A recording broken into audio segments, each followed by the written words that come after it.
तो महफिलों में जाया करते थे। शायद आपके जैसा हमारा भी मिजाज हुआ करता था कि गए,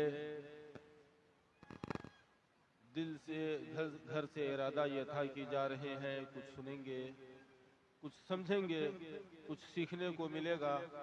और जाने के बाद मालूम हुआ कि बाजार घूमने लगे। देखिए, तबीयत दो तीन दिन से अलील है, इसलिए आवाज भी साथ नहीं दे रही है।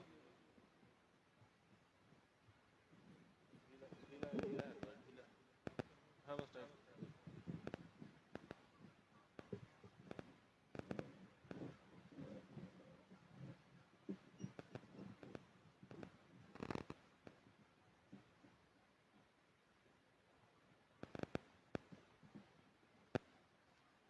आवाज भी बहुत ज्यादा मुसलमानों साथ नहीं दे रही, बहुत देर तक नहीं बोल सकता।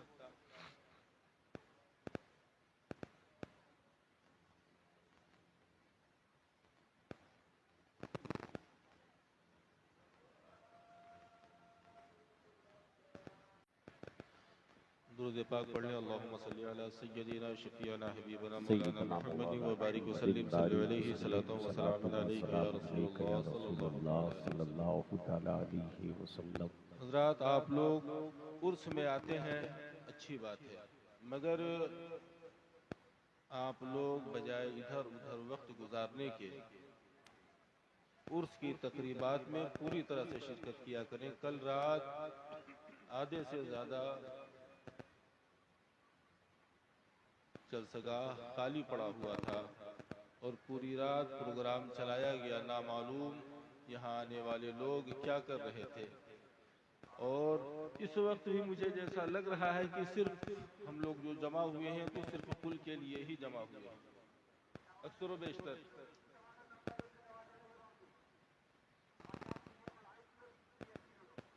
अल्लाह तबारक व तआला कुरान मुक़द्दस में इरशाद फरमाता है, व मन आरदा अन ज़िक्री फ़इन्ना लहू मईशतन दन्का, और वह जो मेरे जिक्र से मुंह मोड़ेगा, मेरे जिक्र से दूर भागेगा, फ़इन्ना लहू मईशतन दन्का, तो मैं उस पर जिंदगी के शब रोज तंग कर दूंगा।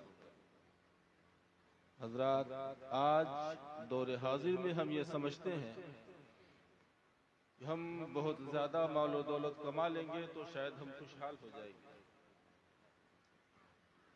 मगर मुझे नहीं लगता है कि 90 की दहाई जो गुजरी है, जो हम लोगों का बचपन था, आज जितनी दौलत की फरावानी हम मुसलमानों के पास में है, उस वक्त भी इतनी हुआ करती थी। सोचने का मकाम यह है कि दौलत जिसके पीछे हम भागे मुसलमानों, वो तो हासिल कर लिया, मगर क्या इस दौलत की फरावानी से हमारी जिंदगी में सुकून पैदा हो गया?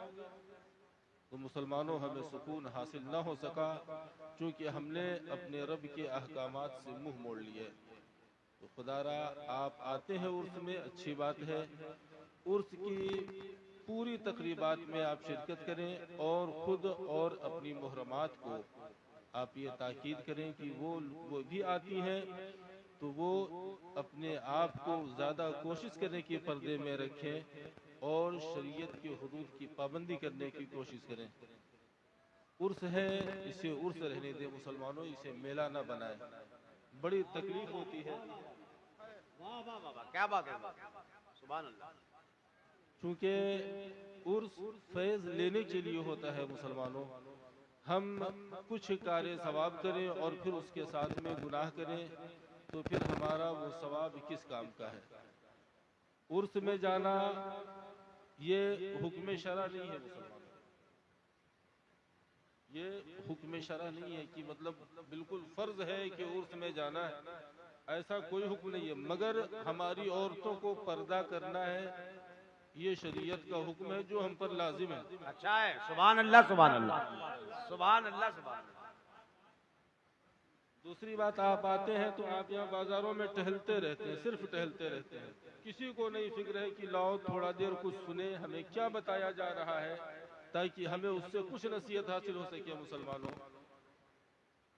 तो ये समझ लीजिए, बाजार में टहलने का हुक्म कहीं इस्लाम में नहीं मौजूद है, बेजरूरत। जरूरत के तहत बाजार में जाएं और अपनी आंखों को झुका करके रखें।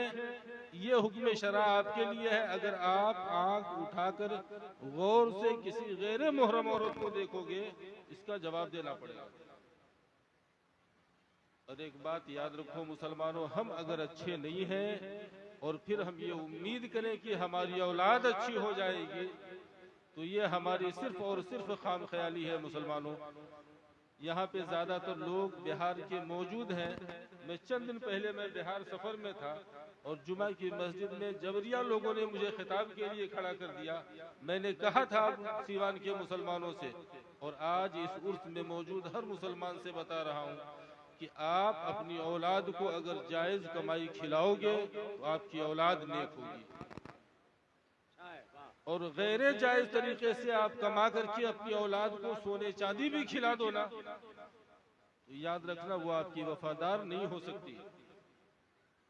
तो मुसलमानों, आप लोग अपने अमाल को सुधारें, अपने आप में सुधार पैदा करें, अपने बच्चों की परवरिश में आप सुधार पैदा करें, उनकी निगरानी करें। ऐसा ना हो कि मालूम हो हम तो पैसे कमा रहे थे, हमें वक्त ही नहीं मिला कि हमारी औलाद क्या कर रही उसे देखें। तो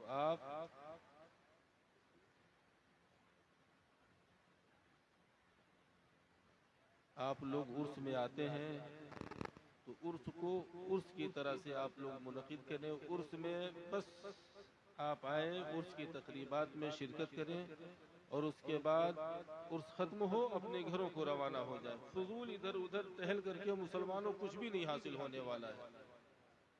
और हम उर्स में अगर जाते हैं तो हमारी ये नीयत होनी चाहिए कि हम उर्स में चलेंगे, हमारे उलमा जो कुछ भी बताएंगे हम उससे सुनेंगे और उस पर अमल करेंगे, और साहिबे उर्स के फैजान से अपने आप को माला माल करेंगे।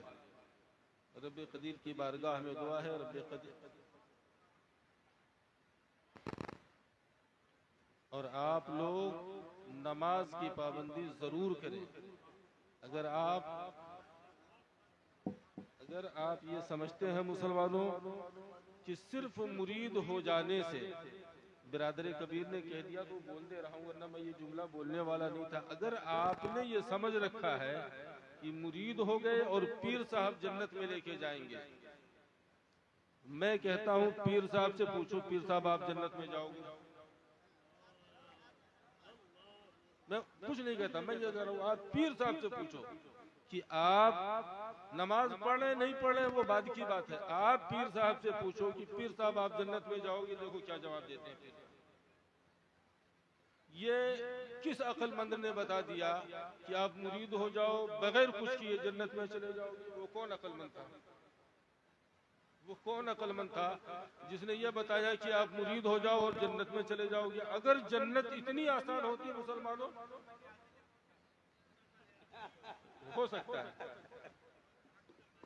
हो सकता है अगर मुसलमानों जन्नत इतनी आसान होती ना, तो सहाबा में कोई अपने खून के नजराने ना पेश करता, कोई अपने औलादों की कुर्बानी ना देता, रातों जग कर वो अपनी रातें सजदे में ना गुजारते और पूरी रात रब्बे कदीर की बारगाह में रोते ना कि मौला अगर दिन में तेरे किसी बंदे के हक में मुझसे कोई खता हो गई हो, कल जब हश्र कायम हो मौला उसका हिसाब ना पूछ लेना, वरना जवाब देने के काबिल नहीं हो। हमें हमारी नमाजों का मुसलमानों पता नहीं है। नमाज के लिए खड़े हुए नियत बाधी सारा हिसाब किताब फौरन ज़हन में दौड़ जाता है।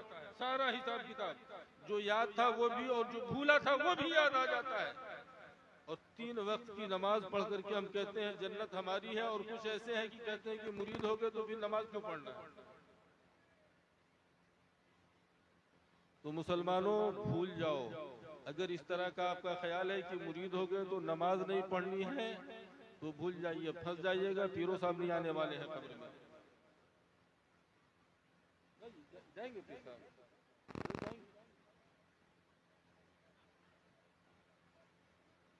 कुछ वाकयात कभी हो गए, तो इसका यह मतलब नहीं कि वो रवायत बन जाए। कुछ वाकयात अगर कभी कहीं गुजर गए, इसका यह मतलब तो नहीं कि वो अब रवायत बन जाएंगे, सब उसी पर चलते रहेंगे। एक वाकया मैं कलकत्ता में था तो मैंने सुना एक हमारे अजीज ही थे वहाँ पर खिताब कर रहे थे, उन्होंने सुनाया कि हजरत ख्वाजा उस्मान हारूनी का मुरीद इंतकाल कर गया और कब्र में जब नकीरैन आए सवाल करने, हजरत सरकार गरीब नवाज मुशाहिदा कर रहे थे अहवाल कब्र का, नकीरैन ने सवाल किया तो हजरत उस्मान हारूनी का मुरीद जवाब ना दे सका, और जब जवाब ना दे सका तो कब्र में हजरत ख्वाजा उस्मान हारूनी तशरीफ ले आए। तो एक वाकया हो गया, तो इसका ये मतलब तो नहीं कि हर मुरीद की कब्र में पीर साहब टहलते फिरेंगे।